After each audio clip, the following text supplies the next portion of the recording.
So, the last and perhaps most important strategy of ABA are new business models. And this is really, really important. And this is not just digital. I'm going to wade into print here as well. But let me start with digital.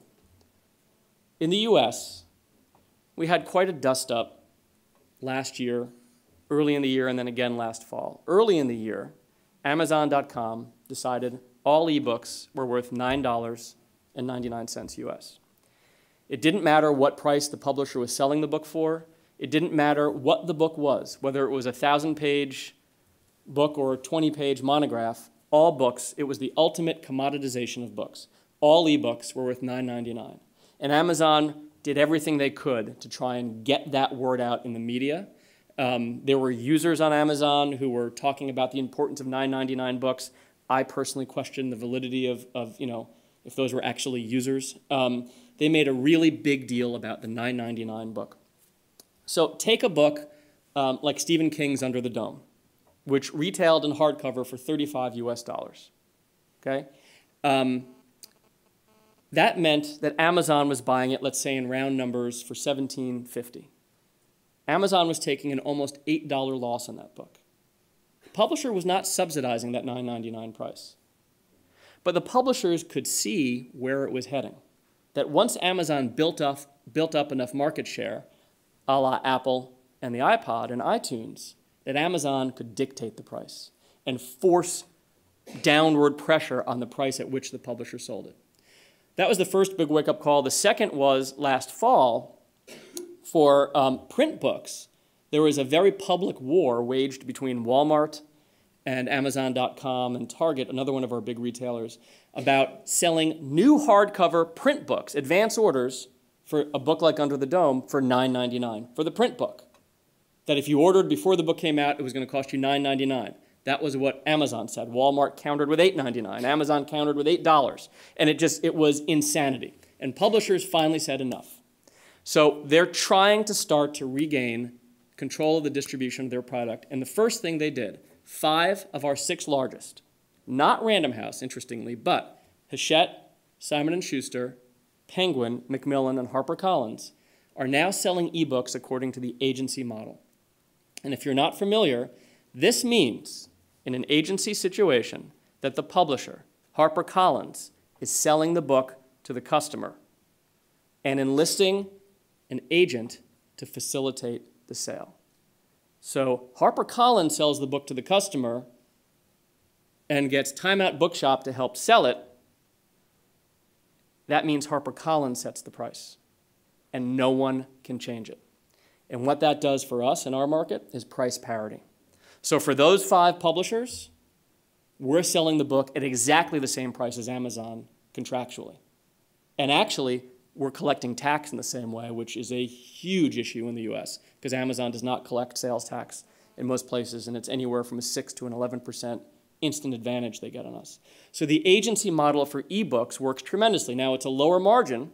The publisher keeps 70%, and 30% goes to the agent. But this is a book where there was no upfront inventory cost. There's very little infrastructure cost to manage it, and we now can compete on the things we do best.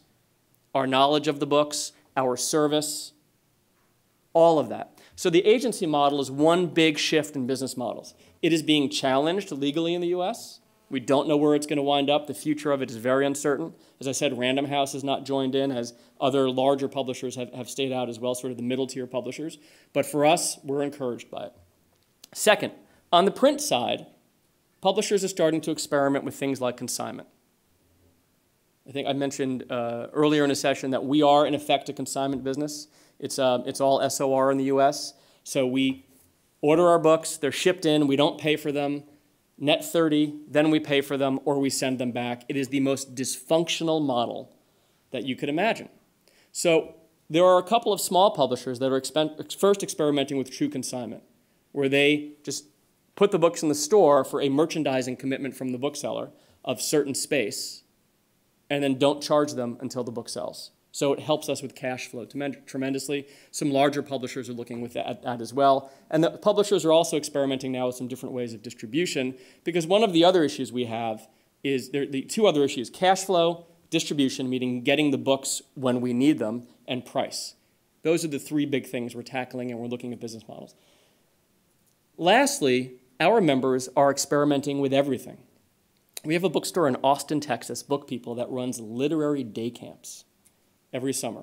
They have around the Rick Riordan books. They run these day camps, and they started the first year not knowing what to expect. They've done it each year for 4 years now. They sell out of their 500 spaces in 3 hours. They open in our winter. They open in December, registration, and in just a few hours they sell out all of the spaces. Kids queue up outside the store waiting for one of these spaces. It's incredibly profitable. We have other stores setting up stores within a store of non-book product. We have a store in Vermont that sells children's clothing from a local Vermont manufacturer in the store. They've given them space. It's another consignment deal. They've given them space, and people buy the product, and it draws people into the store. Our members are selling a lot more non-book as well, and many of our members are experimenting online. So how do we put this all together and take a look at where the bookstores, what the bookstore is going to look like in the future? And this will preempt a little bit of what I'll discuss on the panel later this afternoon. But that's the Harvard bookstore. That is not the official store of Harvard University. It is an independent bookstore across the street from Harvard University in Cambridge, Massachusetts. It has been there 75 years. Until 2 years ago, it was owned by one family, a great book-selling family, the Kramers. Frank Kramer retired. A guy named Jeff Meyerson bought it, and Jeff has this vision. Jeff has this vision. His vision is this: I'm going to put the right book in the right customer's hands in whatever form they want, any book, delivered to them where they are today. Now, he's talking about within a certain geographic proximity of his store, which he does already. He provides green delivery, bicycles and hybrid cars, within certain postal codes around his store. He provides same-day delivery. He does that for a fee. He has a print-on-demand machine. He has an espresso machine. And he is lobbying publishers vigorously to get them to provide files so he can print any book and deliver it in the same day. And he's experimenting with ebooks as well. So you put that all together, and you look 3 to 5 years down the road, and you see a brick-and-mortar independent bookstore that can deliver a printed book or a digital book to a consumer in their community the same day, and they can eat Amazon.com's lunch. Our problem, our challenge, I should say, is getting from here to there. We have to help our members get from here to there. And in doing that, I go back to the Hitchhiker's Guide to the Galaxy. Everybody remembers what it said on the back of the book?